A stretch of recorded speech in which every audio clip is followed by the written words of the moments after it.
Okay, so one of my viewers, greetings, brothers and sisters. So I started this and I had to check, so I'm in mid sentence. Greetings, brothers and sisters. So this is a video clip one of my viewers sent me on Instagram, and the person wrote, "Interesting video, possibly about indigo children." And I looked at it and I just, and I was like, I'm not going to really probably watch it. But then I said, why not? The indigo children thing, whatever it was. The person's not talking about indigo children. So this is a young woman named Laura Renaud, and she's talking about God within. And the overall video, I liked it. I was happy to hear it. I'm happy that young people are realizing the things that she's realizing. Most of it's good. All of it's good. Some of the things, some of the details, I just wanted to give I don't want to say correct them, but give a different explanation. And I want to talk about the whole concept here. But I was happy to hear it, and it's a positive thing. And I want to start the video with this. I was going to put it at the end of the video because this is always the solution: finding God within. People don't believe me, don't care, don't want to make the effort. That's fine. I don't care. I don't think people are going to do it. Not the majority of people. And it's just the first step.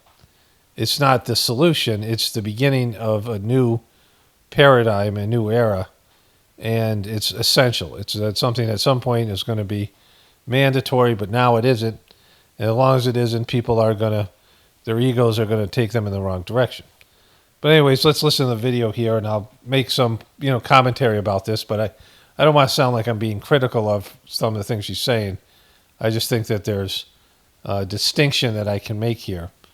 The understanding that's available because of the Sagemark system. Here is why I no longer say the universe and I talk directly to God. When I was having my first layers of my spiritual awakening, obviously the New Age spirituality movement is the universe. The universe is working in my favor. The universe loves me. And I heard someone say the universe is the creation and God is the creator. So you're thanking the creation instead of the creator. And once I started addressing God and once I started praying in a non-religious way, it's just conversations with God. You don't need to go to a physical place or to do specific things to be connected to God. God is within. God is everywhere, all around. So I'm very happy to hear the first part. I agree with everything here. I mean, I agree with the whole thing. It's just that some of the things are, she's a young person and she's just having, and I mean, there was a point in my life where I was very enthusiastic about this, and and I'm still enthusiastic about it. The good, the spiritual part. It's just the humanity part that I'm not, in terms of people just won't choose to do this, and it's always a disappointment for me. No matter what you do, people just don't. I mean, how much you say or how much you represent something or how much people need it and they're desperate for it, they just won't do it.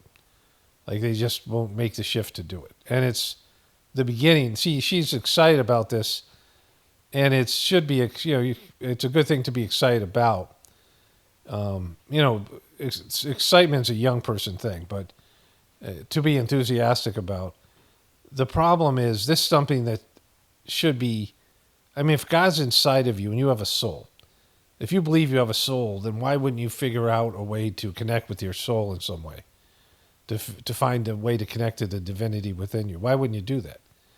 Why wouldn't you even think about it? Why would you have to be told that divinity is within you? Like the religions and the New Age movement and atheism and science and narcissism and egoism has fucked people up so much that they have no idea that God's inside of them. It's a sad thing. It's something I've been saying pretty regularly since I started this YouTube channel in 2007. Because people don't know. I wrote a whole children's book called My Friend Within that's about this. Just the idea that God's inside of you. Because that's the starting point. It's not an ending point. It's a start of your spiritual evolution. And almost nobody gets there. And it's just the beginning. Everything else is just, running around doing shit in your material life that has no bearing on your true purpose here. You have to live. You have a body. You have to have a life. You have to have, relationships. You have to have work to do. You have to get educated. There's things you have to do, right? You have to, just because you're living a human life. There's natural human life, and you have to be a part of that. But your true purpose here is your soul's purpose, and nobody's interested in that. Like, they're just not. They're resistant to it. Once I started speaking to God again, I experienced so many shifts in my life because I realized that I was resistant towards the unconditional love that God has for me and for every single one of us. We grow up with so much shit, with so much programming and so much trauma that we all believe we are unworthy of unconditional love, which is absolutely insane because just by breathing, you are worthy. Yeah, that's not what she's saying. There are just some distinctions here. This isn't about like this need for unconditional love, right? Like, that's a psychological principle. And so, again, everything she's saying here, very happy that she's saying it. I'm glad she's having this experience. This isn't like a critique, but just in terms of, I would think a better understanding of this. You're not, in terms of the unconditional love and you being deserving or not, there's no deserving or not deserving. There's no, deserving is not a good word. Again, she just might have not be able to articulate or understand it on it's a spiritual experience that you're trying to translate into human time frame. And she's talking to New Age people. She's talking to people who are looking for, people who have issues and struggle with what they are calling self-love. And I said before, there's no such thing as self-love. And so it isn't like God loves you unconditionally. It's that God is love and there's no conditions with it, right? So there's a distinction here, that God doesn't have any conditions. God loves you, doesn't love you in the sense that the way a person would love you, but God has no choice but to love you, right? And the divinity within you has no choice but to be love. And so you have this divinity within you that's just pure love. And it's not about whether you deserve it or not. It's what you are with all the other layers on top of it. And so those other layers are just a perversion. And so there's no sense of those other layers just block your ability to feel the love within inside of you. And also your evolutionary, trajectory. If you don't have the ability for abstract thought, or you haven't developed your heart in the capacity that it needs to be developed, your heart is a part of your soul, but it's also, you have these subtle bodies, and your heart is a different field. Your mind is a field, and your heart is a field. And if you're gross and you're big ego, and you've made a lot of bad choices, and you have a lot of guilt and shame and a lot of anger and hatred, you can't feel the unconditional love or the divine love inside of you. You can't feel God inside of you. You can't feel your soul. And so it's a matter of purity and not a matter of deserving or not deserving, right? It's a matter of you choosing to be complex.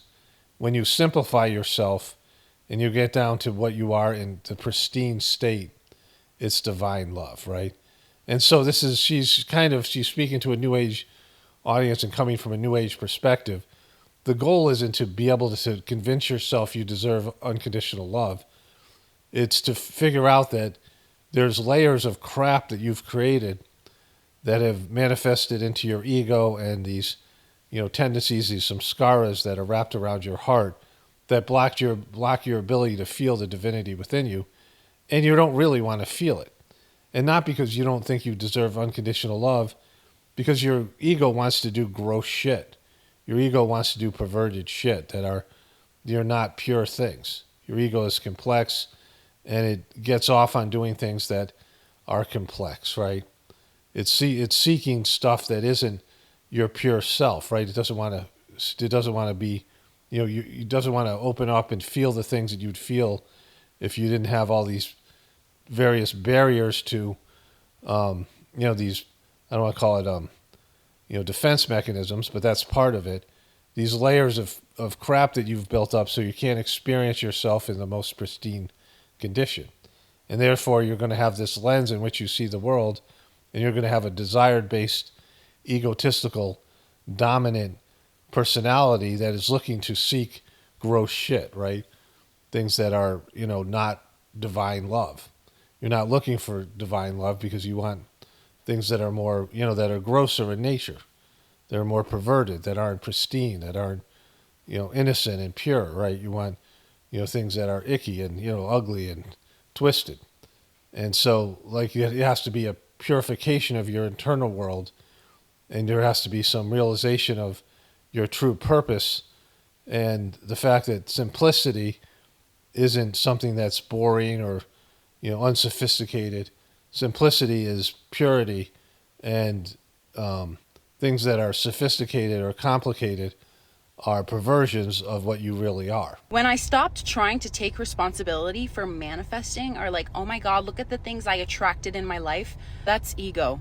God moved that and made that happen for you. And I truly believe that this is where the whole New Age spirituality movement, there's a lot of good in it, but I think that there's a lot of things that have been tweaked not in the right way. You don't manifest anything. You are co-creating with God. Once you drop that resistance and you think that you're the one making it happen and you're the one in control and you have to figure it out, there are so many more doors that can open. I'm not saying this in a religious standpoint. I am in no way religious. I just like to talk with God. I like to feel his presence and to welcome that unconditional love within, because I know it's available to me, and for a long time I thought I wasn't good enough for it. I just wanted to share that with you because maybe that resonates with you and you're like, oh shit, maybe I should try that. But you don't have to. You're really free to do what you please. But holy shit, my life has changed. Thank you, God. Okay, so she didn't really need the last part. But, I'm happy with it. I feel like this is a positive thing. Like, I see so much. I mean, just, everything that I see on a daily basis is not this. And so I want to talk about divinity within you. But first, there was a few comments to the video. I want to get to that here first. I have some more things to say about this, but this is the first comment here. Jesus is the way, the truth, and the life. Perfectly said. I was a New Ager, and when I gave my life to Jesus, everything changed. It's not a religion, it's a relationship. And then a bunch of fire and some other things here. So a few things to say about this and the religious comments. So, there is different levels to anything. And there are more levels to spiritual life and spiritual journey than anything in the material world. There's more levels of expansions. Your internal universe is far more vast than the material one, especially the sphere of your activity. Because, in terms of your ability to see, if you go outside and you look in every direction, you can see, I don't know, how long distance do you see? A couple miles maybe, if you're on a flat road or something. And then, in terms of being able to recognize things, over the horizon, just objects and things like this, you can only see so far. You can only hear so far. So the sphere of your activity, if you look at life as a video game, you know how when you walk through a video game, you're only where you can see on the screen, right? There's where you just came from and there's where you're going, but all you can see is that one little area that fits on the screen, right? There's vast more things to come, and you've just experienced a bunch of things in the past as you walk through the video game, and that's how life is on Earth. You have, more to view now because you have these little windows of TVs and things on the internet where you can see other things in other places and other people. You can talk to somebody on your phone, but your level of consciousness is limited to the space around you. And now with technology, some, other specific things that you're looking at. And, that's your universe. That's your life on Earth. That's your physical third dimensional experience. But inside, there's vast amounts of spiritual points, things in your spiritual system that, even abilities and powers and things that could be manifested if, there's a need for you to activate them, for God to activate them. And all these levels of consciousness and your ability to perceive reality. Think about how when you're born as a baby and, you're limited understanding of life, right? You didn't have language, you don't have the ability to walk and move and feed yourself, and you have to go through all these developmental milestones, and then your experiences that have led you to shape the lens in which you see the world now, and that's only after a 30, 40, 50, 60, 70, 80 year period, right? And it's a very limited, small amount of time, when you understand the life of your soul is eternal, and that you might have 1,000,000 lives here on earth, or various manifestations of your existence, right? And so, it's very limited to your understanding of material life are limited to your physical reality and your limited knowledge about God. And most people don't even want to look inside themselves. They don't want to see what's there, both the good, the bad, both the good things and the bad things. I've said this. People are scared of the demon inside of them, but they're even more scared of the saint, the potential saint. The potential saint means the end of your ego as you now know it. Your ego has to yield to your soul. And your ego doesn't want to do that. Your ego has hijacked your existence, right? And so something has happened that wasn't supposed to happen. Your ego has taken over, and your soul had a plan, and your soul had a path, and your ego has decided, fuck that, I'm going to do my own thing. And once your ego has done that, it's going against God's will and your soul's will. And so it's just going to do damage. Like if you think about like you're going on a spiritual journey, or any journey, like just a regular journey, and you're going from New York to LA. And at some point you head north towards Canada, or south towards Mexico, or southeast, or south or northeast. So you're actually going down and away from where you're supposed to go, right? I mean, you're supposed to go from New York, you're supposed to go southeast, southwest. And instead you go southeast towards Florida. And so you're going to have to come back along that trip. You're going to have to come, wherever you've gone in the wrong direction, you have to come all the way back. So let's say you go 1,000 miles in the wrong direction. You have to go 1,000 miles back to where you started from to start your journey again. And so the majority of people are going away from their goal, going away from their soul's path, maybe going even backwards, or, it's more of like a demented level, something that's grosser and grosser. And then you have to clean all that shit off. You have to, get back to where you were. Like you just to start your fucking journey, right? And so all these religious bullshit things, and again, I'm glad people are doing something, especially if it's not doing damage to them, and it's not for me to say. It's whether it is. It's not for me to tell one way or another. But all this stuff, Jesus is the way of the light, that's just some religious bullshit indoctrination. Anything that you've learned, the New Age movement is because the religions suck. The religion that you were born in and religions across the globe aren't connecting you with the divinity within you. They've become a perverted, materialistic, cult-like organizations that actually hurt your spiritual progress.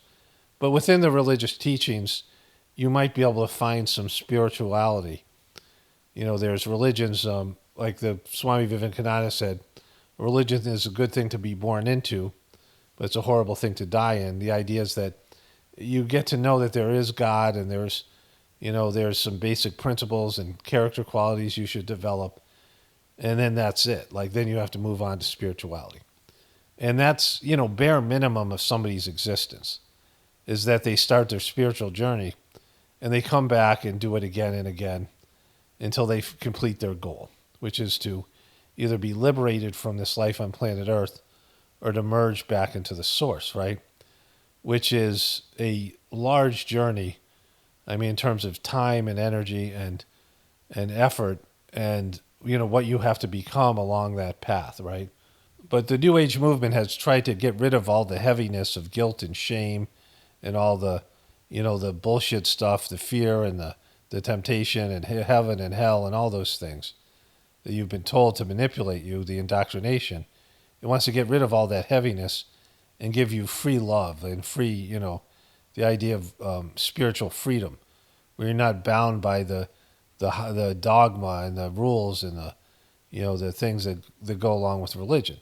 And so the New Age movement, it's about manifestation of your ego, having this knowledge that there's spirit and using that spirit to have a better life, to enjoy. Most of the New Age people are very, have like addictive personalities and want, spiritual pleasure. They want bliss. They want, they want to be free from the shackles of religion, but also have some relationship with God that can enhance their material experience.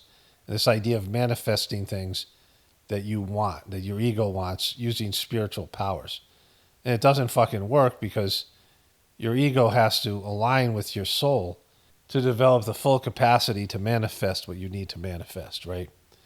And so these two movements are something you have to evolve out of, right? You have to realize that they're both bullshit, the religion and the New Age movement, and that you have divinity within you. And what this girl is saying is, something that happens where you realize God's inside of you. And it's not a idea. It's not, anybody can have that idea, God's inside of me, but what is it, right? Is there a little dude in there? What is it, right? And so, this idea, your understanding of God has to change. And you have to have a feeling, like a heart-based experience, where you can feel God's love. The love that's inside of you, the divinity that's inside of you. And, you have to develop that relationship. And it feels great because it feels like you've made this major leap. But the only thing that you've done is get back on track, right? And that's the sad part. You're doing what everyone should be doing anyway, but we've chosen not to. We've had this, we have a system and a world system and, sort of a culture, a social system in which people are, as soon as you're born, you're fed a bunch of bullshit by your parents and by the powers that be, your school system, your religion, and defining your existence to something that it isn't. And so, when there's Aboriginal people and there was, village-based people, this kind of, hunter-gatherer type of things that were there, they didn't have the capacity or knowledge to understand divinity within you. They might have had spiritual, some sort of shamanistic, whatever it is. And you might be able to kind of start feeling God's love inside of you, looking within. But it's a meditative process, not a prayer-based process. It isn't just asking God questions. It's shifting your consciousness level into something that's more refined, into a love-based, a heart-based type of, energy and realm that exists within you. And words aren't, words can be, the words are a grosser form of thought, right? Thought is something that, we think in words, but there's ways to think in feelings or energy or, intention that aren't word-based, right? That aren't language-based. Your language limits your ability to connect with God because people think in language and, you need words to describe something that is without description, that you can't describe in language, right? There are things you can't describe in language because there's no material manifestation of something you can see. You can't see God, right? You can't know God. You can't taste God. You can't touch God, right? People say this tastes like heaven. Well, yeah, but really, not. It's heaven doesn't have something that as gross as a flavor, right? As material, as physically materialistic as a flavor. And so, once you make this transformation or transition where you realize there's divinity within you, then your journey just begins. And that's, this girl hasn't contemplated that yet, but why would she? She just had this realization, which is a great realization. But once you have this realization, you have to then become more disciplined. You then have to give things up. Things that are going to interfere with this connection. And most of life is, most of the gross aspects of life are going to interfere with your connection to God. Anything that's going to make you feel guilty or anything that's heavy that's going to make you feel hate or rage or fear, anything that's going to, that's going to be so gross and so so dominating in your experience that you can't settle down and connect to God, right? And so you have to change your whole way of being. And then you have to surrender and work for God and become what God wants you to become. And nobody wants to do that shit. You think you do until you realize what it means. And I'm not trying to, talk people out of this. I'm just saying that's, part of it is, it's just an ass kicking for your ego and everything that you've been trained to be, in terms of your own personal choices and your own ability to let your mind wander wherever it might wander and get into whatever it wants to get into and indulge in whatever it wants to indulge in. That shit's all got to end then, right? I mean, everything that you used to think as material life and things that, they're not illegal, but they're just not good. They're not what your soul wants you to be doing. They're not congruent with your spiritual path. And so, the New Age movement and religions try to, minimize that aspect of spiritual life because they can't sell that, right? Nobody can sell that you have to give up things. That's why people don't want to do it. That's why your ego doesn't want to do it. It has to give up things it likes to do. And that's, where you have to become a spiritually disciplined person and realize that those things just don't even make you happy. Those things that you're addicted to that you think are so great are, you can still participate in some of those things, right? You just have to do it with a different mindset where it's all part of your divine process and you have to include God in everything that you do. And people don't want to include God. They want to enjoy what they want to enjoy, and then when it's time to suffer, is when they're suffering from their mistakes, then they run to God and pray and ask for forgiveness. And so because of these reasons, people just don't even want this basic principle, this basic idea that divinity is inside of you.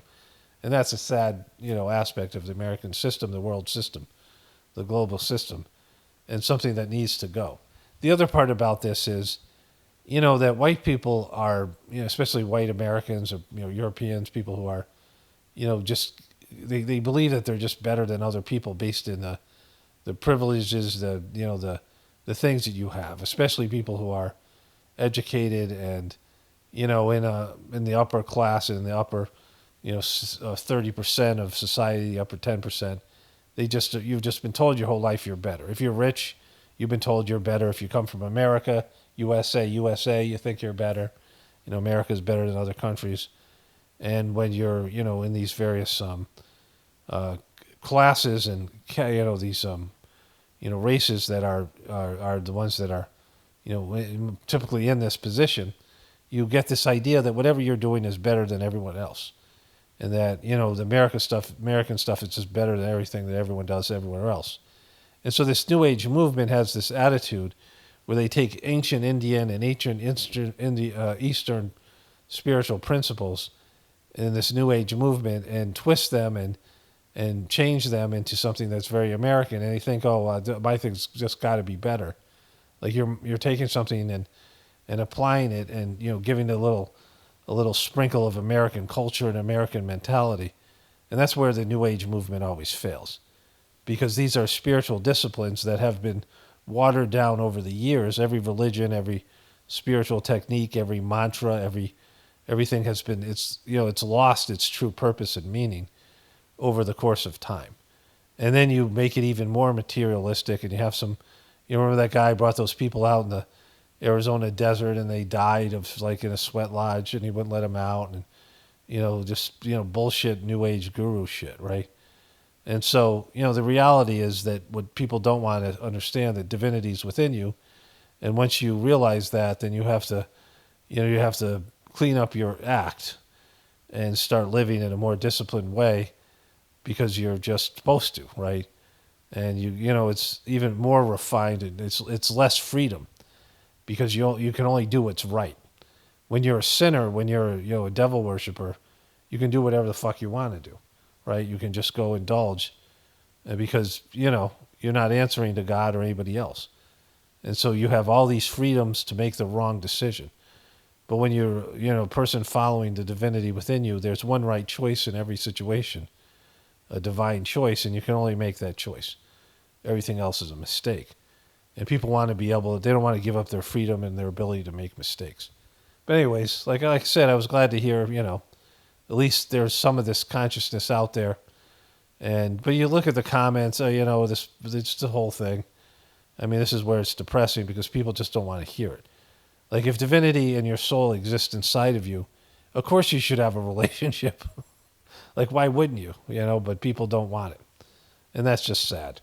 All right, speaking of sad, I think I have some more Trumper stuff and other things to get to here. So usually I try to present the solution somewhere in the video, which of course is connecting with the divinity within you. Because what we have is a people problem and really an ego problem, right?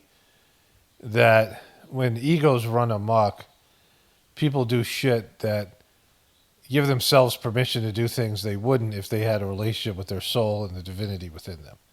When they realized the damage they were doing to the spiritual side of their existence and the burden they were putting on their future lives, they were setting themselves up for horrific, experiences and payments that they had to make, redemption that they had to achieve, and all the things that you have to do when you're going in the wrong direction. Like anybody can see that if somebody's like a gambling addict or a crack addict and they're destroying their relationships and they're getting themselves in debt and all these things that happen, and then when they get themselves clean, they've done all this damage to their relationships and the people in their lives, and they have to go make amends, the 12-step program, all the things they have to do to redeem themselves and forgive themselves for the things that they've done and get forgiveness from others. Well, there's things being done all the time where people are completely away from the idea of redemption and getting right with, the divinity within them, all these things. And so they just keep on making more and more mistakes. But you wouldn't do that if you were connected to the divinity within you, because you then have a conscience and you have empathy and you have an inner voice, and the divinity within you, God within you says, yeah, you can't do that, or do this instead, and the rest of it. And so all these bad decisions people like Trump are making, Trump has gone full demon, someone whose egos run amok, and we live in a time of egoism. And so here's some more stuff. Here's some more of the problem statement, right? With the solution being connecting to the divinity within you. What happens when you don't do that? Well, Donald Trump and all of America and the world, right? President Trump might be shifting his tone toward Russia. He posted this on social media, quote, based on the fact that Russia is absolutely pounding Ukraine on the battlefield right now, I am strongly considering large-scale banking sanctions and tariffs on Russia till a ceasefire and final settlement agreement on peace is reached. To Russia and Ukraine, get to the table right now before it is too late. Thank you. But that posture didn't last. He's trying to pressure them to make a deal that might not be able to be made. So he's saying, well, Biden should never let this war happen. It's just, with Trump, it's everything is about him, right? Last long. Hours later, he had this exchange with a reporter. President Putin is bombing Ukraine. Yeah. Do you still believe him when he tells you that he wants peace? I believe him. I think we're doing very well with Russia. He's just such a child. But right now they're bombing the hell out of Ukraine, and I'm finding it more difficult, frankly, to deal with Ukraine. And they don't have the cards. Do they have the cards? I heard that. I heard a great man once say, you guys don't have the cards. They don't have the cards. From large-scale... He just more repeats himself, right? Like he just says these same things over and over again. And every time you hear him speak about the thing, he'll say the same thing. And, repetition is important. And it's also important when you're a flim-flam man. Something Jimmy Savile did, who's supposed to be a wizard. And repetition helps to cement the lies. But I don't think he's doing it because of that reason. I just think he's perseverating, right? Banking sanctions to we're doing very, very well with Russia in just a few hours. Again, like in that Oval Office confrontation, President Trump said that Ukrainian President Zelensky doesn't have the cards. He also doesn't have military aid and some intelligence sharing, which the president has paused. Today, President Trump also suspended Ukraine's access to certain commercial satellite imagery purchased by the U.S. government. Ukraine uses the imagery to track Russian troop movements. Sounds like he's fucking them. Doesn't it, Anderson? That news comes as Russia launched a major assault on several regions across Ukraine last night. 70 missiles and almost 200 drones were used. Two U.S. defense officials tell CNN that the U.S. is still sharing intelligence Ukraine can use to defend itself, but has, quote, scaled back sharing intelligence that could be used to go on the offense. Today, the president was asked about the attacks and the pause in aid. Do you, Mr. President, think that Vladimir Putin is taking advantage of the U.S. pause right now on intelligence and military aid to Ukraine? No, I actually think he's doing what anybody else would do. I think anybody else would do the same thing. They'd, anybody else in such a situation, they go bomb Ukraine, right? I think he wants to get it stopped and settled, and I think he's hitting them harder than he's been hitting them. And I think probably anybody in that position would be doing that right now. Would they, though? And joining me now is John Bolton, who served as National Security Advisor to the President. What are you doing there, porn stash? During his first term and as U.S. Ambassador to the UN in the George W. Bush administration. Ambassador Bolton, thanks for being here. How does this president go from talking about sanctions in the morning against Russia to essentially saying their strategy of pounding Ukraine is what anybody would do in this situation and taking advantage of the president's position? Well, because I think he knew that the so-called threat this morning was totally hollow, as did Vladimir Putin. And So, you know, this guy's a neocon. They hated him. The liberals hated him. The whole neocons when they were in power. And the neocons were horrible. But they've pretty much, you know, formed a relationship with them. They're like married to them, Liz Cheney and the rest of these guys. Because, you know, they're anti-Trump. It's just bizarre. But, you know, he's right about this. You know, Trump is just talking shit. He wasn't going to put sanctions on. Of course he wasn't. He just wants to, you know, save face and do Trump shit and be like Trump. And that's just lying and saying things that everyone knows that you're lying, like you're a child. And they're like looking at you like, why are you lying, child? Right? So no matter how much resistance he faces going forward, look, Trump's Resistance going forward. presence on the Hill last night, just his presence alone, was itself a breathtaking achievement. A breathtaking. And that's the angle. All right, joining us now, Piers Morgan, host of the Piers Morgan Uncensored Show on YouTube. Piers. Holy shit, he has a show on YouTube? Now, look, YouTube stuff is better. But not for someone like this, right? He's not going to say anything different on YouTube that he wouldn't say on his crappy shows in England and CNN or wherever he was before, right? He's just horrible. Remember, he was on The Apprentice. He won the Celebrity Apprentice won. And he was obnoxious on that one. He kissed Trump's ass, right? Great to see you tonight. Now, you say that this speech cemented Trump's dominance in U.S. politics. Why?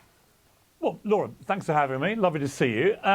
Look, I think you summed it up perfectly there in your opening monologue. Okay, so first of all, it was ridiculous. It was so stupid. Like, they must know this. They must know, like, how bad it was. You know, there was some sense in Trump's first term that he might be able to do something, right? And, you know, of course, there was so much resistance to what he was doing. He couldn't get everything done that he said he was going to get done. And then there was the election debacle in 2020. And so you could make a case for some of these Trumpers thinking, well, you know, maybe if we tried something different, if we had a guy who did things differently and did things instead of just, you know, following the status quo and the playbook that politicians do. Maybe if an outsider came in, it would change and he would do something, you know, great. But now you should know that ain't happening. Like, the grocery prices are going up, right? They're going to go up. Inflation's going to get worse. His economy isn't going to work. His economy's tanking, right? All these things are tanking. He had this huge Bitcoin summit, and Bitcoin is plummeting, as are the stock market. His policies are, you can tell by the way the markets are reacting. They're like, oh my God, he's fucking the economy up, right? And so the people who know, the people who are smarter, realize that he's a nightmare. He's not even talking about grocery prices, so you know that he knows they're coming and that people are going to be pissed about it.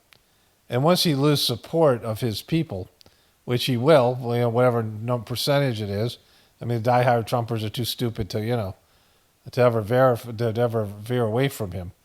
But, you know, there are lots of people who will. In America, these guys are, you know, the MSNBC and CNN people are going crazy. They know they can see it. And these guys must be able to see it. Like, he's fucked them over too, right? Because he's running the country into the ground and their reputation's going along with it, right? I mean, if Donald Trump could have scripted a reaction from Democrats. It was totally scripted. That guy wasn't even reacting to something that Trump said. He was supposed to go up there and say, you know, Medicare, you know, cuts of Medicare, what the fuck he said, right? They had these paddles already there waiting for it. They already said what they were going to do. You could tell it was all planned. Do not applaud anything he says, and we're gonna have like a fucking. And you have to also acknowledge he was goofy. He was no decorum from him, which I love. Like that part is great because it's all shitty. He's just this pig out there destroying these things that we all know are lie and a joke and fake anyway, right? But he was provoking the shit out of the Democrats. He was saying hostile things. And then you were upset that they reacted to those things? Come on. Admit that he was provoking them. Admit that they had no choice but to react to them. But you'll never do it because you guys are all so fucking partisan and goofy. And you just lie to your audience, right? Democrats to his speech. It would have been exactly what unfurled before our eyes last night. I was watching it live here in New York. And every time I thought they couldn't plunge any lower, they plunged a little bit lower. And if you can't bring yourself to get up onto your feet and applaud a 13-year-old boy. Oh, that was fake as fuck. And Trump was exploiting that kid. Come on. Just come on. Everyone can see it. I mean, if you can't see that, then God help you, right? I mean, he can see it. I know he can.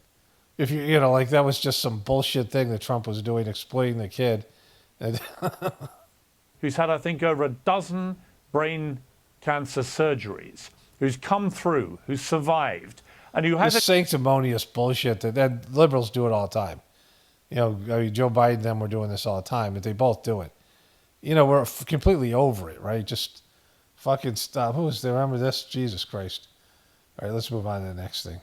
See, CNN and MSNBC are waiting because they know that shit's going to go, people are going to get pissed at Trump. And then they'll go running back to MSNBC and CNN for their bullshit. Right, because people hate Trump, and they'll have their glory days again. But here's some more Fox stuff. Him at the Oval Office yesterday. What a good-looking family. Huh? There's one more thing I got for you, a big hug. Okay, good. That's very nice. Look at that family you got, huh? Yes, sir. Yes, sir. Very nice. How are you? Nice to see you, man. Nice to see you. That was a big evening last night, right? Yes, it was. That was a big evening.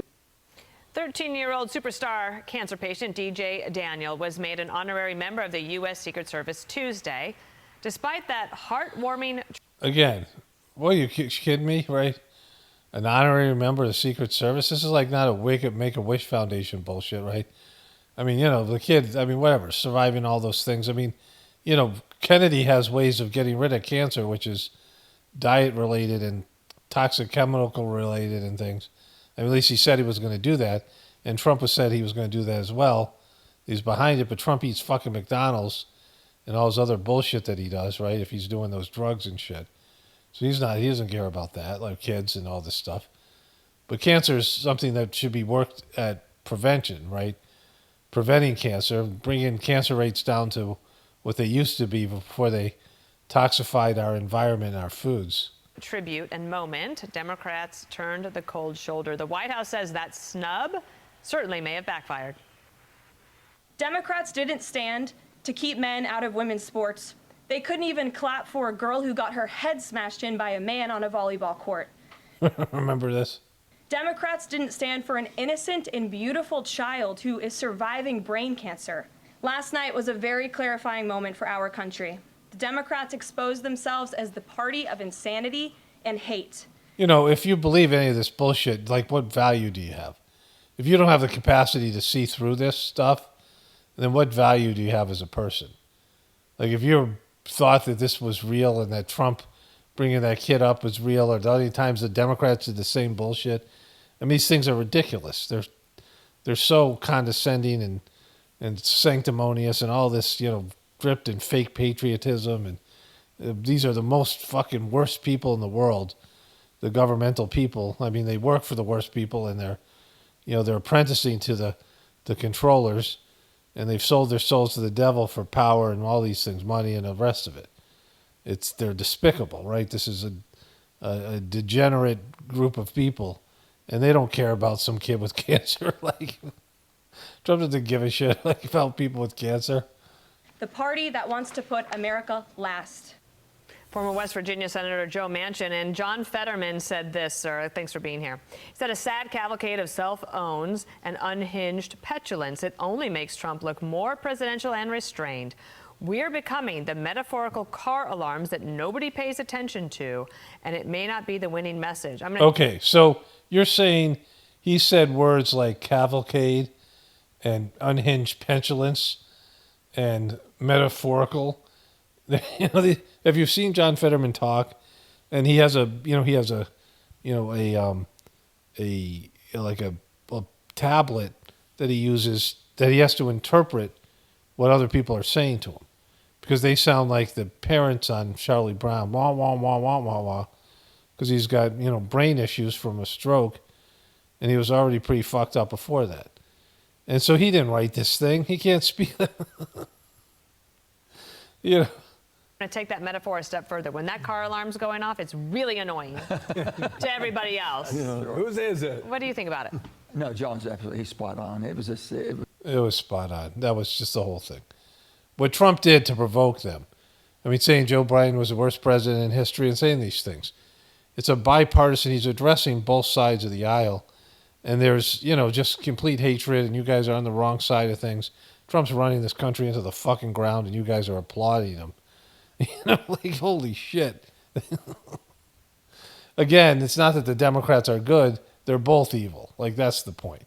And they can't say that. None of these people can say it. They don't have the freedom to say something that's just so obvious. That they're all horrible people. And they're rats trying to grab as much and jump off the sinking ship, which is the American system. Everyone, I wanted to give you a quick update. We have identified 2 leakers of information here. Okay, so she must be in her late 40s or 50s, and she's using some sort of a filter here. How fucked up you got it? You have a governmental job and you're using a filter, right? That's not a real face, and you can see it. The Department of Homeland Security, who have been telling individuals about our operations and putting law enforcement lives in jeopardy. We plan to prosecute these 2 individuals and hold them accountable for what they've done. And we're going to continue to do all that we can to keep America safe. Oh, Jesus Christ. I've said this before. Whenever you're in a treatment center or a psych ward, or, any police are saying this, when they're saying, we're just trying to keep you safe, they're fucking you. It's something bad. We're just trying to keep you safe, Yeah, from what, right? From you, right? And so, don't. It's like this. It's a threat, right? It's, if you keep on acting up, you're not going to be safe. We can only guarantee your safety if you bow down before us and do everything that we're saying. But Jesus Christ, using a filter, I mean, it's abhorrent. Why would you do that? You're supposed to be a real person, not some cartoon character. Okay, so she's 53 years old. And you see she's got wrinkles and lines and the face of a 57-year-old. So they put on the fucking filter. You're supposed to be a part of Homeland Security, and that's what make sure they filter out your wrinkles and make you look fake as fuck, as you talk about how you just busted a couple of leakers at the... what the fuck? Just stop. It's so bad. So, again, I told you this at the beginning of the video, I think, or my last video. Somebody sent this to me. This was a Saturday Night Live sketch. And someone at this table said that there was their birthday, and it wasn't. And so they roll out a full satanic ritual here. You can see it's bathed in red. And again, not funny. You got the Freemasonic floor in red here. Yeah, and it's not funny. They've got the laugh track going. Behold the summoner! Behold Lamasto! So that's what they're going with, right? This just, this isn't some pedo stuff. It's some kind of demonic thing. And, it's not funny. And it's horrible, right? Drink of the blood of Lamasto! Guys! Okay, just drink the blood, Jenny. It's free. Relax. There you go. Drink I mean, what are we doing here? This is they should have all this stuff, like, the stuff I show here. I mean, just that all the stuff I don't show that I don't even know about. Like, it's just a documentation of, like, how a civilization collapses, right? Like, what happens right before a civilization collapses. I'm 99% sure this is Lady Gaga spewing blood. Lamashtu is a real demon. And this is Lady Gaga. Remember, she said that thing about Lucifer saying, Lucifer help me or whatever. Magician Pazuzu cannot save you now. Heed the roar of the demon dog. So Lady Gaga, of course, this is some sketch they would do with her, right? So they have blood gushing out of this girl's mouth. And, let's go through this thing. We can see all the satanic stuff. There's some on the restroom. See what's going on here.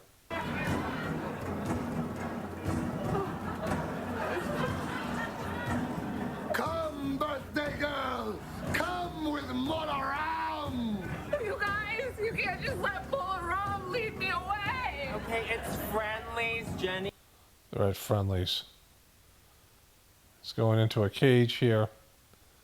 And all these other things zipping up there. And so, I guess there's some kind of sacrifice happening here. It's got her heart. He took my heart. Yeah, we know. Mola Ram is stealing all of our hearts, Jen. Okay, so that's, there's Lady Gaga. Heart is on the house.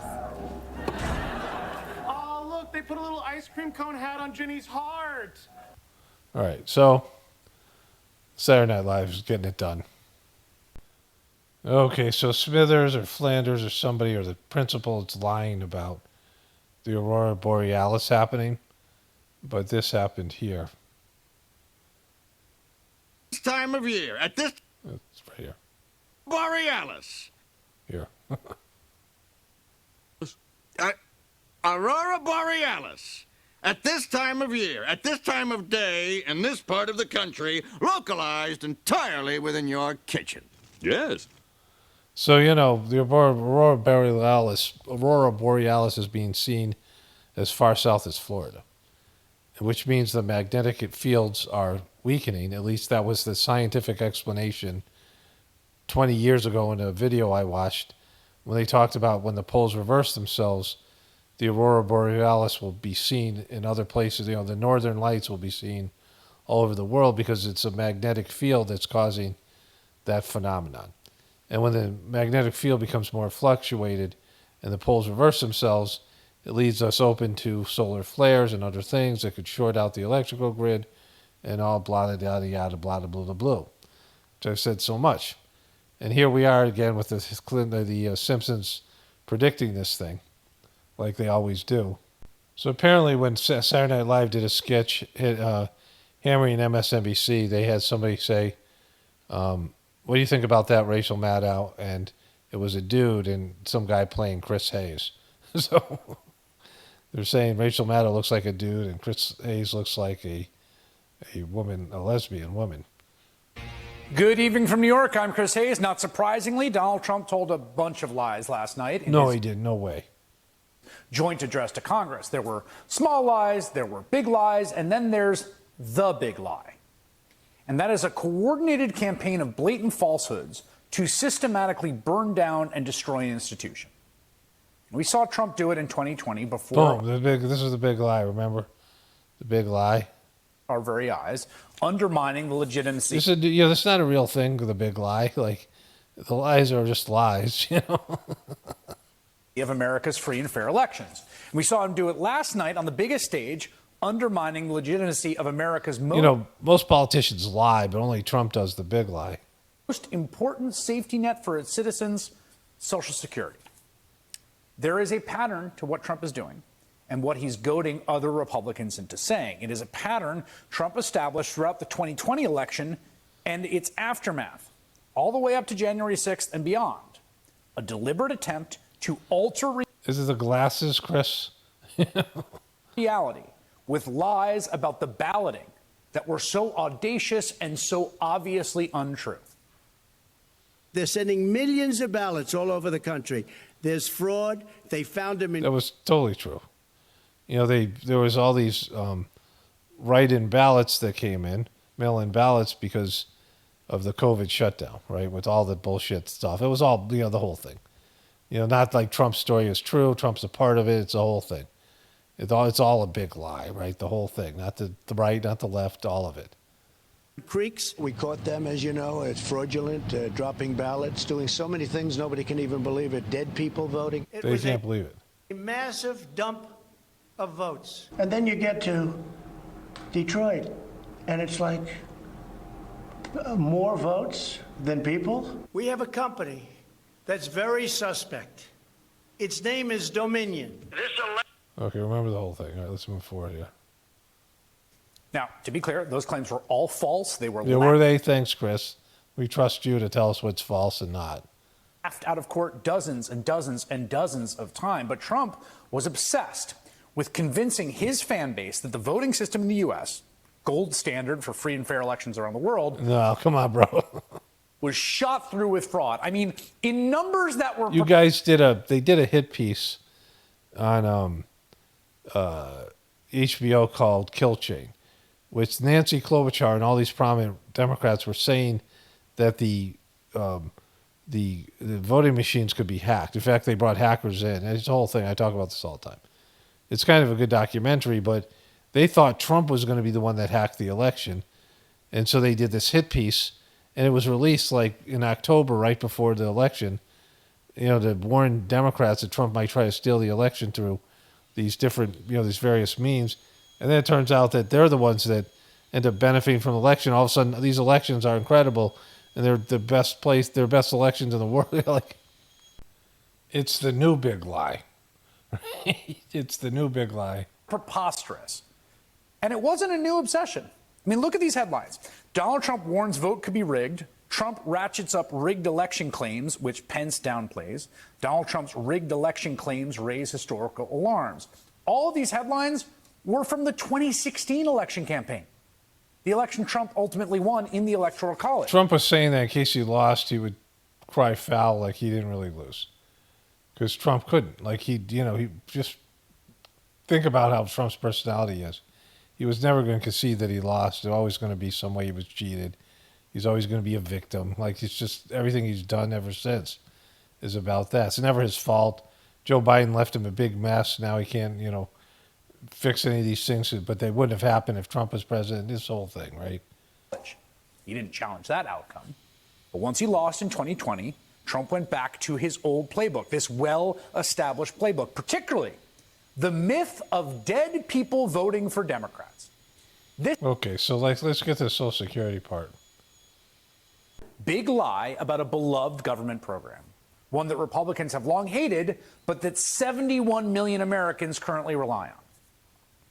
We're also identifying shocking levels of incompetence and probable fraud in the Social Security program. Believe it or not, government databases list 4.7 million Social Security members from people aged 100 to 109 years old. Oh, no, look at this guy. Shake his head. It lists 3.6 million people from ages 110 to 119. I don't know any of them. I know some people that are rather elderly, but not quite that elderly. But we're going to find out where that money's going, and it's not going to be pretty. It's not going to be pretty when we find out where it's going. Identical, right? He sees dead people again. The dead people voting in the Georgia election, the dead people getting checks from Social Security, all the dead people committing fraud. Suggesting that America... You feel like he's just cracked the code, right? Trump just says stupid shit, talks shit all the time. And, he's covering his ass and, all these things. Usually it means that it isn't going to be his fault if he underperforms. But the reality is that both Trump or whoever, Kamala Harris, whoever was the Democrat, who would be elected right now, would be dealing with the same problem as Social Security is fucked. because of the debt-based issues, our overwhelming debt, or all those programs are fucked. Your lifestyle's fucked, right? Your lifestyle's out of stock. And so this isn't, as much as like a lot of these things are Trump's fault and he's despicable, this is nobody's fault. Like, this is just what was going to happen.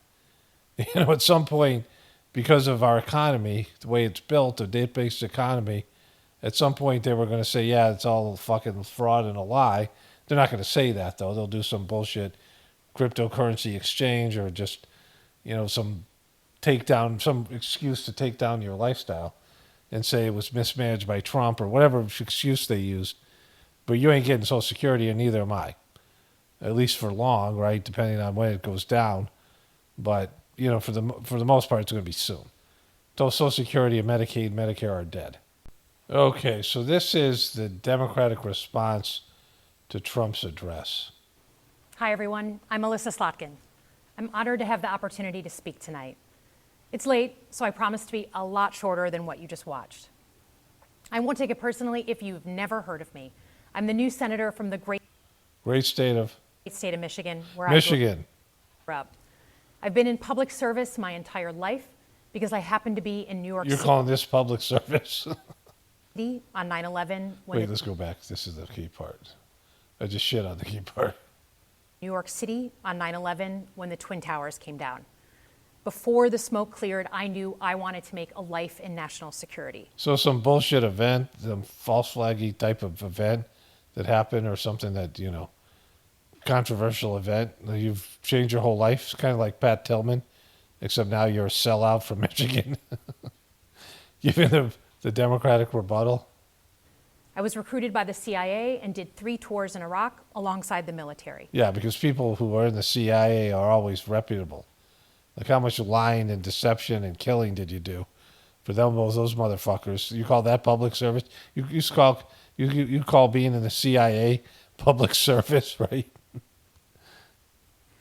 In between, I worked at the White House under President Bush and President Obama, 2 very different leaders who both believed that America is exceptional. Both those guys believe, not fucking Trump. You can find that same sense of patriotism here in Wyandotte, Michigan, where I'm speaking from tonight. The Wyandotters, they're those fucking Wyandotters. There's a chicken called the Wyandotte. I wonder if it comes from Michigan. But those Wyandotters, you don't fuck with them. They believe America's special. It's a working class town just south of Detroit. President Trump and I both won here in November. Boom. We both did. We both got the Wyandotte vote. So this is their big star now, because she was in the war and she was a CIA, and she's got this backstory that she saw this horrific event happen in New York City and somehow didn't get the radioactive poisoning that other people got when the nuclear bomb went off and torched people's thyroids with the radiation from the radioactive iodine. Remember? I've talked about this before. But, that's her. She's the big star. And she's given the rebuttals to Trump, but it's just a bullshit story. And she works at the CIA, which is an organization that lies for a living. And I say this all the time, that I don't begrudge the intelligence community or the government or the so-called deep state and the whole thing, what they do, because they have to lie and do bad shit to keep this system going. And that's what they feel like they have to do. Like, they're never going to say, let's let the system die. The system's fucked, let's just let it die. They can't say that. That's what they should do, but they can't do that, right? They can't accept that, they'll do anything, no matter how despicable, to keep the system going. And that's what they're programmed to do. And we're all benefiting from it in a weird way, at least on the material level. And so that's, but the CIA sucks. Like, these organizations are not reputable. They lie for a living, right? It's a deceptive, manipulation, psychological operations, all this shit that they do. It might not seem like it, but plenty of places like this still exist across the United States. Places where people believe that if you work hard and play by the rules, you should do well and your kids should do better. Yeah, those people are fucked in the head, because that's not true at all. It reminds me of how I grew up. My dad was a lifelong Republican. My dad. That's the way she said, my dad. My dad. He was a lifelong... And your kids should do better. It reminds me of how I grew up. My dad was a lifelong Republican, my mom a lifelong Democrat. But it was never a big deal because we had shared values that were bigger than any one party. Yeah, that's back when people could get along who were Democrats and Republicans. Anyways, this is their new celebrity star. Okay, so this is Michelle Trachtenberg. I can't really read it. I forgot to turn my microphone on, but she was Harriet the Spy, I believe, and the Gossip Girls, is it, or something, one of those things. So what I meant by that, when I do these clips where I use the app ScreenFlow, if I don't turn my microphone, there's no audio. And then when I go to edit it in Premiere Pro, it's a very small image, so I can't read what's going on here, right? So, and the cursor's moving around, but it's not coordinated with what I was saying at the time. And I clicked out of this, so, I think my wife sent me this, so it was a photo that was just up on my toolbar. So anyways, I'll just try to recreate the audio here. And she said the stuff here about, get the bloop and keep your mask on, all that bullshit. And now she's dead at 39, and people are, sending me this shit because they want to mock the shit out of her because of her, posting this stuff and then dying an early death. I don't know if she had terminal cancer or what, but I think I covered it. I can't remember. Anyways, that's Michelle Trachtenberg. Well done. So I made a video recently, yesterday, a couple days ago. Does Trump wear diapers and shit his pants and plus tariffs? It was a funny title. And, it was about this comedian guy that I talked about in the beginning of this video, all this stuff, right? It was a previous video. And somebody wrote with a smiley face, "Greetings, can't wait to hear this one." And the YouTube bot response, the automatic bot response was, "It is not appropriate to use language like that." And then it says, "This is just one perspective." Well, what, did he shit his pants, right? It's just one perspective, right? Let's see if there's any of these other ones that are worth saying. But it's just a bizarre response because the person didn't swear at all. I mean, was it a bot responding to my title? Because, the diaper part, the shit his diaper part. Because, it wasn't, the person didn't requote my title. And so just a bizarre response. Then one of my viewers says this. Let's see, it fell down here into the bottom here. "I don't get it why haters like Don Lemons and Rosie O'Donnell won't come out and say, yeah, this ear thing was fake as fuck. I kind of think Kathy Griffin did, but that's all." Yeah, why wouldn't they? Well, the reason is because if they say this is fake, then they have to say all these other things are fake, right? Trump followed the same playbook that we saw from so many of these fake events. And so, they can't call bullshit on it because it's kind of an unwritten rule. And so, it's just something they can't do. But yeah, they should, right? Why wouldn't they? Like, everyone should be able to see through it. And I for the life of me, can't understand why truthers didn't at least question its legitimacy. I don't know if they were scared to because of their whether they didn't see it or they're scared of their viewer reaction, but it was just so fucking fake. And as it developed, the things I said the first day about it looking like WWE, like I said, I had no prior knowledge of Trump having a relationship with Vince McMahon. I didn't know about that at all. When I watched wrestling, I was 10 years old. Vince McMahon was my local guy. That was when WWE was just in Connecticut. And they started to expand. I watched that epic Netflix documentary I found very interesting. But when I was a kid, I thought everyone was watching the same wrestling. But wrestling was, different for everybody. But he was, he had my region. His dad had started the WWE in that region. And I had no idea that Trump was a part of it because that happened way later. And so when I saw what Trump did at his party there, the convention, the Republican convention, when I saw what he did there, I'm like, oh my God, we rolled out Hulk Hogan. And they came out with a big bandage on his ear and they were yelling, fight, fight, fight. They had a whole theme now based in this bullshit event. And it was a WWE theme. And then when I said those things, people said, he had a relationship with Vince McMahon. And that was part of the Netflix documentary that Trump, did this kind of bullshit already with Vince McMahon, and now his wife is in charge of the Department of Education. The whole thing's fucked, right? And it's and it's layered in bullshit, and people still just won't see it. Like, they just won't fucking see it. And people are still saying this, like, commenters are still saying this stuff. Somebody wrote this here. Paul, your take on MAGA and Trump BS has me left my ass off. In agreement, you're right about not hearing other truthers calling bullshit on the incident. So many people have said this, I was like stunned that, they would just, here's this comment here. Who is your God, dude? My God is in small case. There's only one true God. One true God is in capitals, all caps locked. Creator of all again, all is in cap locks and three exclamation points. I hope you find him. Right? Yeah, dude, you keep on believing in your bullshit, right?